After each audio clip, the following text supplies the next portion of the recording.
apakah memang sekolah kita saat ini terlalu fokus pada nilai? Yang holistik di dalamnya dan dia tidak bisa dipisah sebenarnya.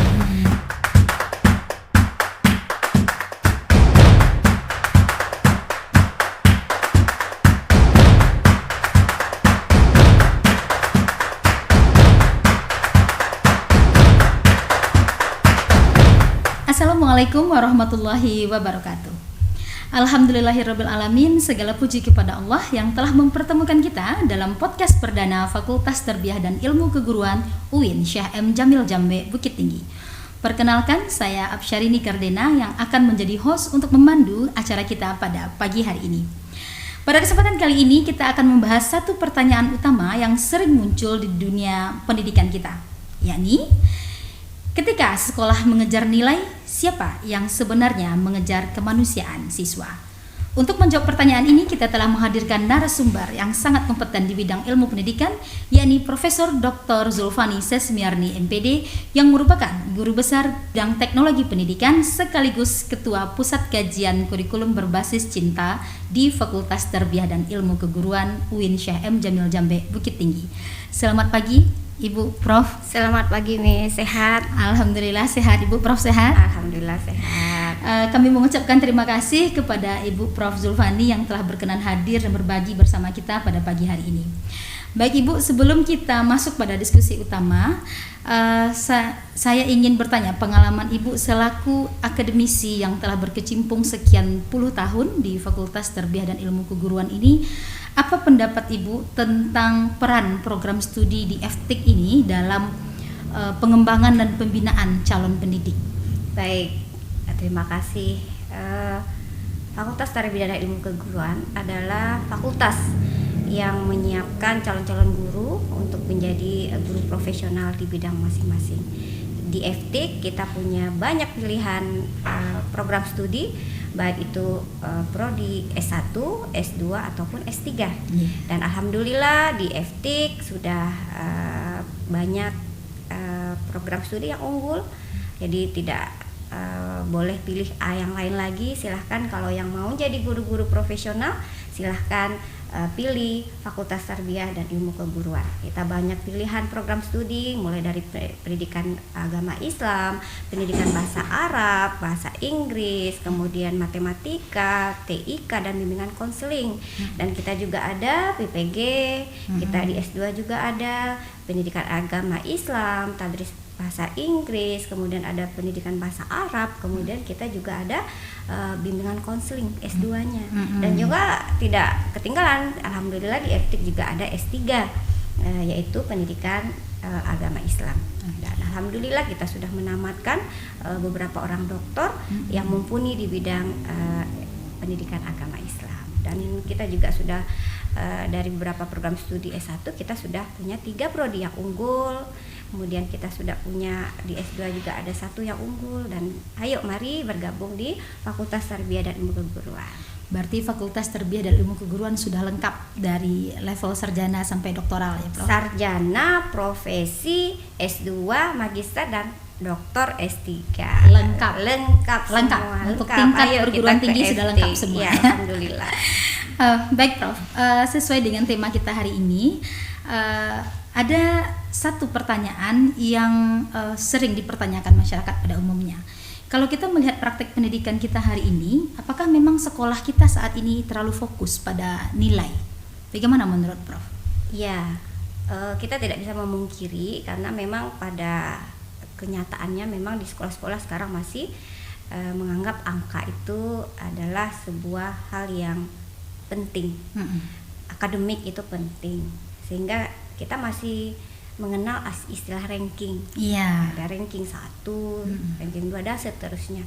Nah, padahal kadang di implementasinya kadang guru juga sudah menutupi itu ranking gitu ya. Tapi karena pemikiran dari masyarakat kita, dari orang tua kita, masa kadang nanya juga tuh ke guru, ranking berapa anak saya, Bu? Iya, Prof. Gitu ya. Itu karena memang kita dari kebiasaan, kemudian dari konvensionalnya memang sudah dilatih seperti itu. Dan pada akhirnya pada paradigma yang baru, kemudian sudah tidak lagi mengenal akademik atau angka, kita belum siap untuk itu. Oh iya. berarti bisa dikatakan bahwa masyarakat yang masih belum siap untuk move on dari angka gitu ya Prof ya. Nah, kalau kita lihat situasi seperti ini, menurut Prof ini kan sudah membudaya berarti di masyarakat. Apakah ranking atau jenis kompetisi seperti ini akan berdampak pada psikologi siswa? Sangat berdampak. Karena apa? Karena dengan ranking berarti ada sesuatu yang kita urut. Nah, ketika diurut berarti ada yang merasa saya 1, saya 2, saya terakhir, sehingga ada keberhasilan di mana yang lain merasa tidak berhasil. Sehingga secara psikologis yang pintar dia merasa bangga, sementara kalau yang merasa dia ranking bawah dia akan merasa rendah diri. Sehingga secara kejiwaan menurut hemat saya sangat berpengaruh. Iya, jadi memang akan ada konsekuensi yang mungkin tidak terlihat secara nyata, tapi secara psikologis berdampak sangat kepada berdampak, siswa. Nah, kalau seperti itu, Prof, kalau kita lihat secara kajian teoritis, tujuan pendidikan itu apakah memang hanya sekedar transfer ilmu demi angka, atau ada hal yang lebih daripada itu? Kalau tujuan pendidikan kita itu kan sebenarnya memanusiakan manusia. Memanusiakan manusia itu sebenarnya ada 3 hal yang akan kita ubah. 1 kognitifnya, yang kedua afektifnya, yang ketiga psikomotornya. 3 ranah ini yang secara simultan harus menjadi satu kesatuan. Jadi kognitif oke lah, pengetahuan yang katanya tadi angka ya, kemudian afektif itu tidak ada angka, tapi dia ada value, ada nilai, ada makna di balik itu. Kemudian ada psikomotorik ya, psikomotorik itu perilaku. Jadi 3 ranah ini seharusnya seimbang dalam pendidikan itu, sehingga ranah afektif bagus, kognitifnya tinggi, behaviornya bagus. Inilah yang menjadi pondasi bagi anak-anak kita nanti menjadi orang-orang yang sukses. Kita menghadapi era emas nantinya.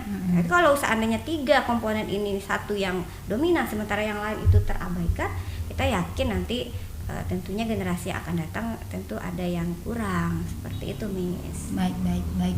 Berarti sebenarnya kalau kita sederhanakan, posisi ranah afektif ini setara sebenarnya dengan kognitif gitu ya, Bro? Ya, dia satu kesatuan. Dia satu komponen yang holistik di dalamnya dan dia tidak bisa dipisah sebenarnya. Manusia utuh yang seutuhnya itu berdasarkan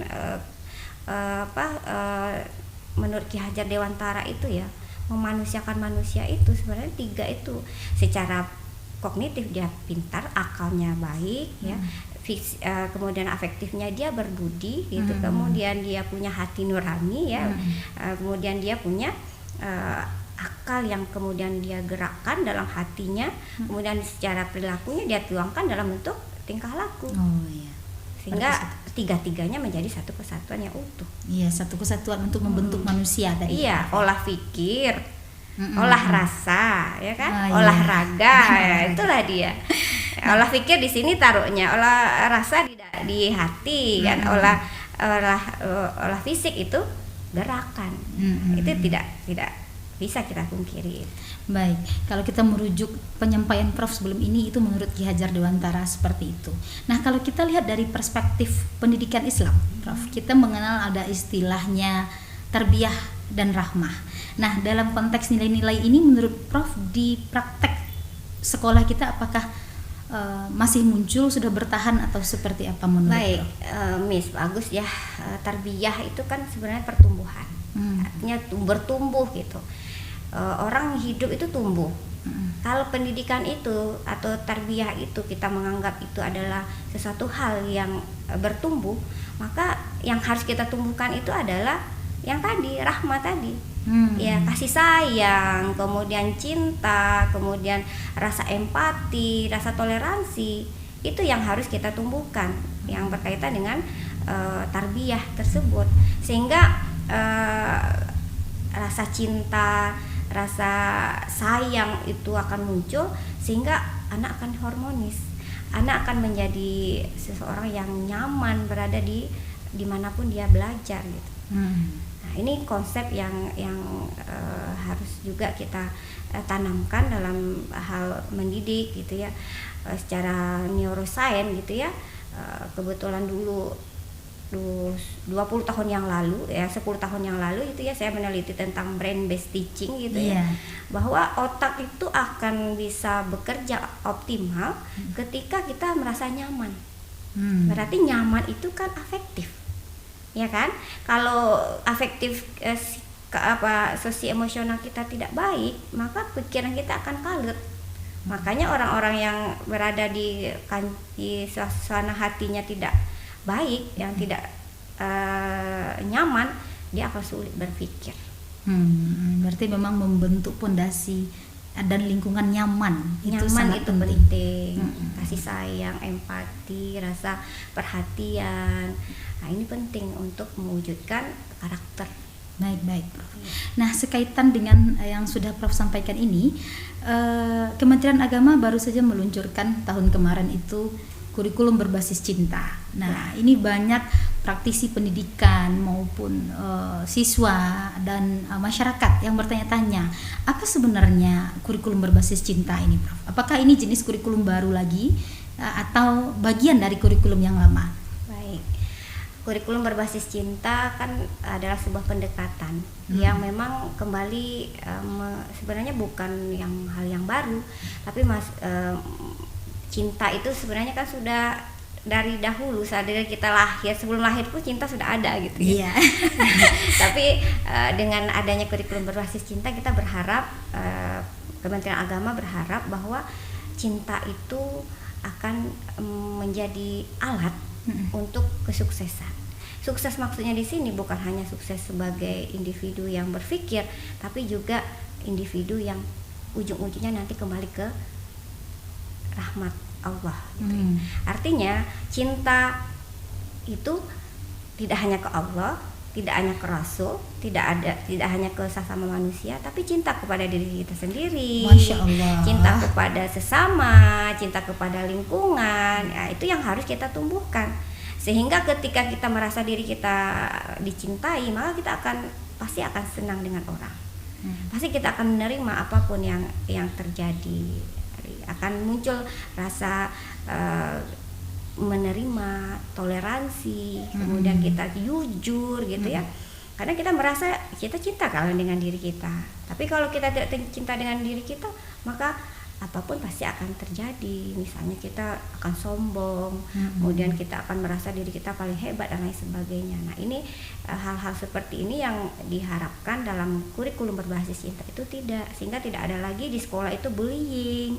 Tidak akan ada lagi siswa-siswa yang merasa frustasi, stres, kemudian dia bunuh diri. Tidak ada lagi, karena dia sudah mencintai dirinya dan dia tahu bahwa Allah itu ada, sehingga dia akan semakin dekat dengan Allah, takwanya akan meningkat, keimanan dan ketakwanya akan meningkat, kemudian sifat-sifat Rasul akan diteladaninya, kemudian sesama manusia dia akan menghargai norma, menghargai aturan-aturan yang ada, kemudian dia akan cinta alam, ya, cinta kepada lingkungannya, dengan mungkin ketika ada sampah dia pungut, kemudian ketika ada batang kayu yang kemudian bisa dia rawat, dia siram, bunga-bunga dan lain sebagainya, itu adalah bentuk-bentuk kecintaan yang wujudnya seperti itu diharapkan nantinya, sehingga generasi kita yang akan datang betul-betul punya rasa empati, rasa toleransi, rasa cinta, tidak hanya ke dirinya tapi juga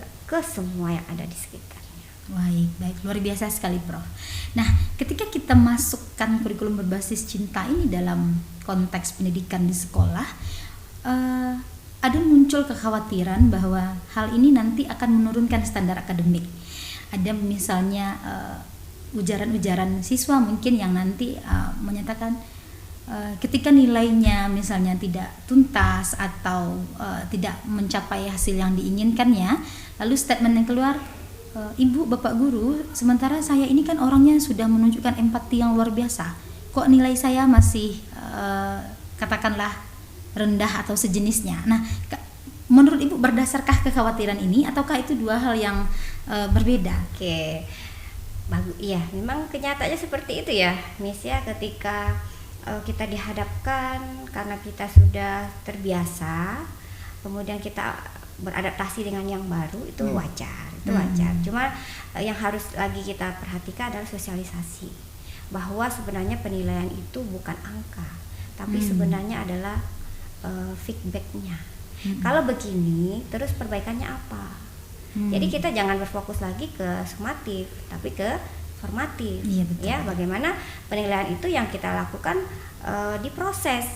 Ketika anak kita tidak menguasai satu capaian, bukan diulang tesnya, tapi apa sih yang masih kurang, di bagian manakah yang harus diulang lagi, maka dibelajarkan anak dulu.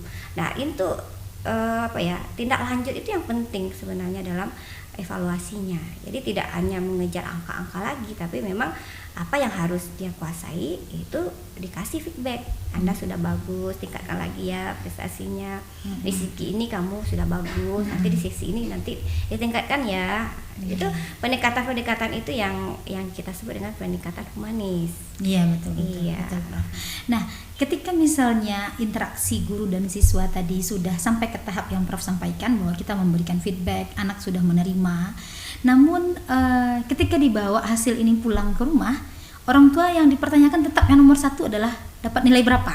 Nah, kalau ini bagaimana baiknya ke depannya ini, Prof? Iya, karena penanggung jawab pendidikan itu kan tidak hanya sekolah, tapi juga adalah masyarakat. Dalam hal ini adalah orang tua. Menurut hemat saya, orang tua juga harus dibelajarkan dan diperkenalkan tentang KBC. Jangan nanti sekolahnya berhasil KBC tapi orang tuanya tidak nerima. Kok anak saya begini, kemarin seperti ini gitu. Jadi sosialisasi dari sekolah, dari pihak-pihak terkait, saya pikir juga harus juga harus disampaikan ke orang tua. Dengan sekarang kan di sekolah-sekolah sudah ada parenting ya, kan di awal-awal semester atau nanti minimal 2 kali 1 semester itu kan orang tua diundang.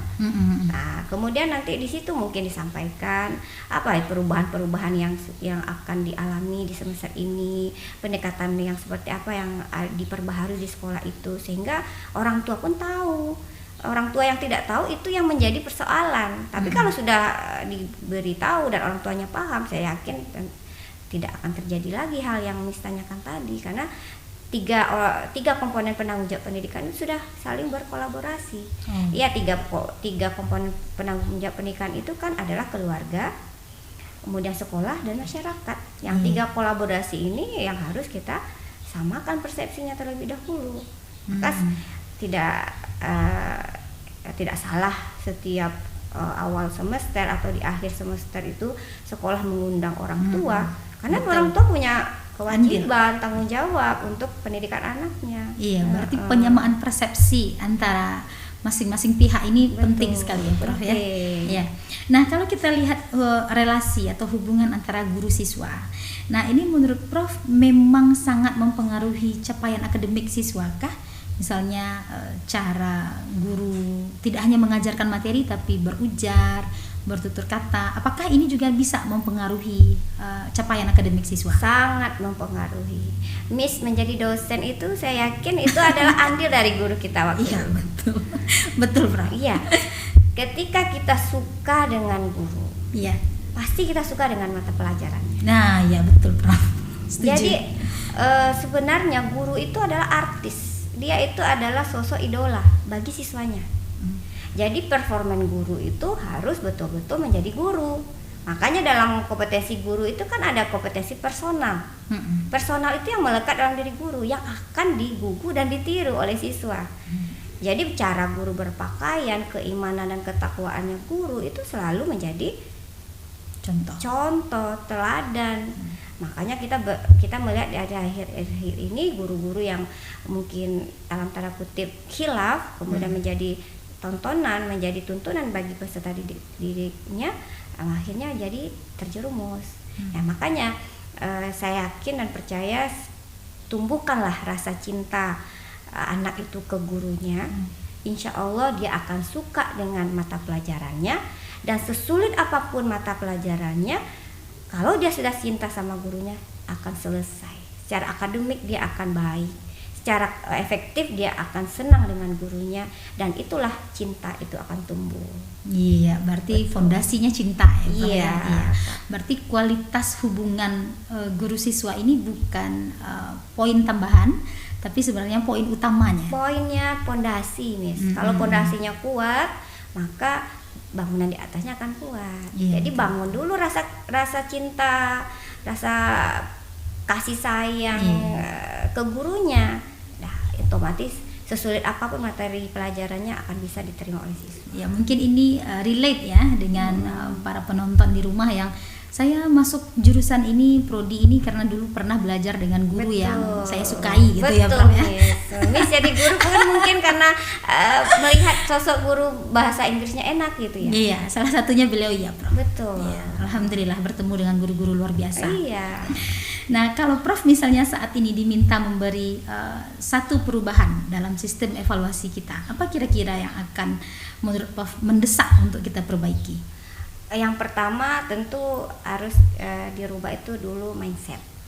Ya, seperti dari awal kita tadi bincangkan, mindset yang harus kita rubah dari tataran angka ranking menjadi tataran feedback, timbal apa yang harus diperbaiki, kemudian apa yang harus dibenahi.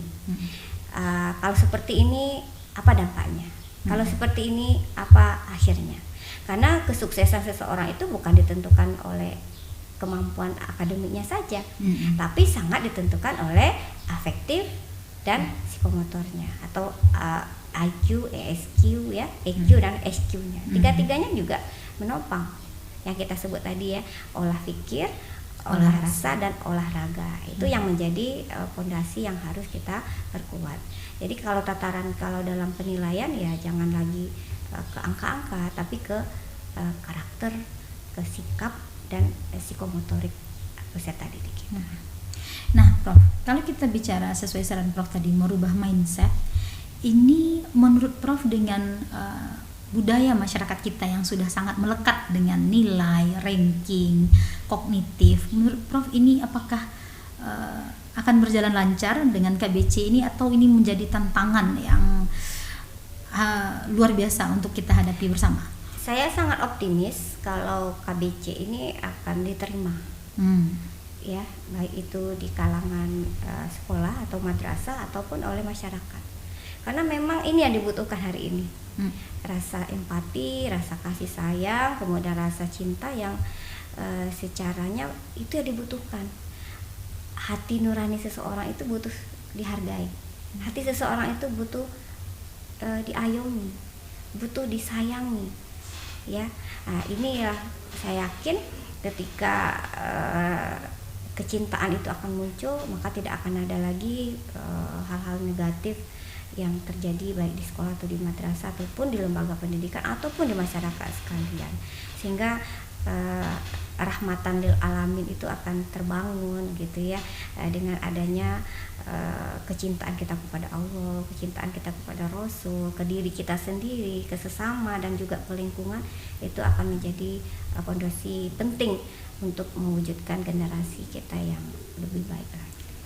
Baik, luar biasa sekali Prof. Nah, kalau misalnya dari sudut pandang gurunya Prof, di tengah keterbatasan sistem administrasi yang menumpuk bagi guru, nah apa kira-kira tips atau saran dari Ibu Prof, langkah realistis yang mungkin bisa ditempuh oleh guru agar bisa menghadirkan cinta itu dalam proses pengajaran di kelas? Oke. Saya yakin dan percaya setiap kita sebagai guru itu kita punya kompetensi, baik itu kompetensi personal, kemudian kompetensi sosial, kemudian kompetensi pedagogik dan juga profesional.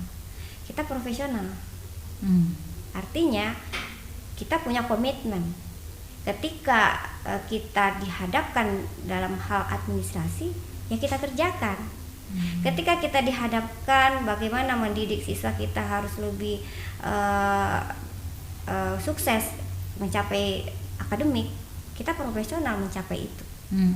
Ketika anak didik kita diharapkan dia punya karakter, kita contohkan, kita berikan dia keteladanan, maka tidak salah kalau 4 kompetensi itu harus melekat dalam diri guru.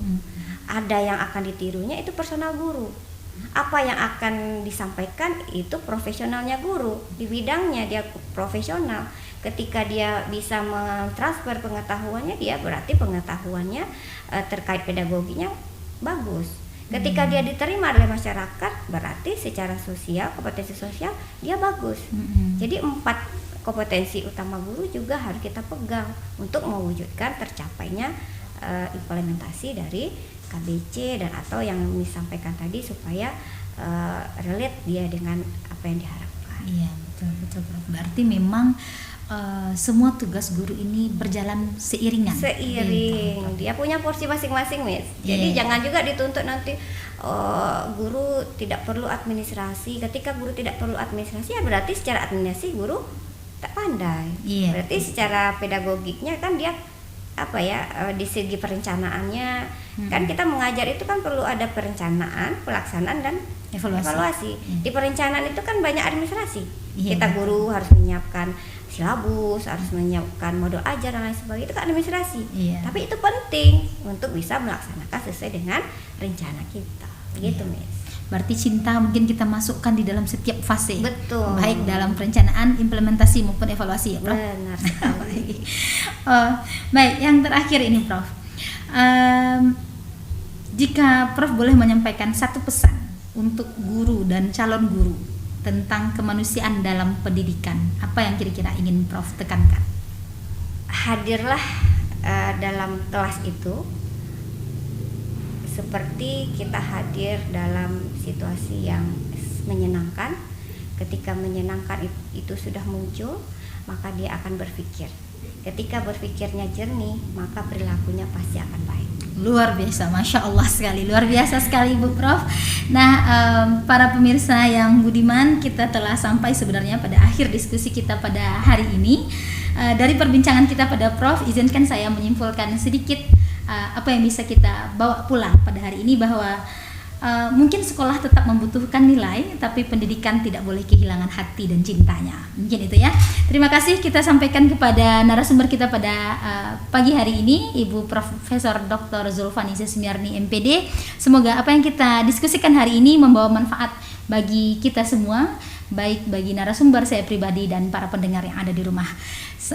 Terima kasih kepada pendengar yang telah mengikuti siaran kita pada hari ini. Saya Absyarini Kardena dengan ini mohon undur diri.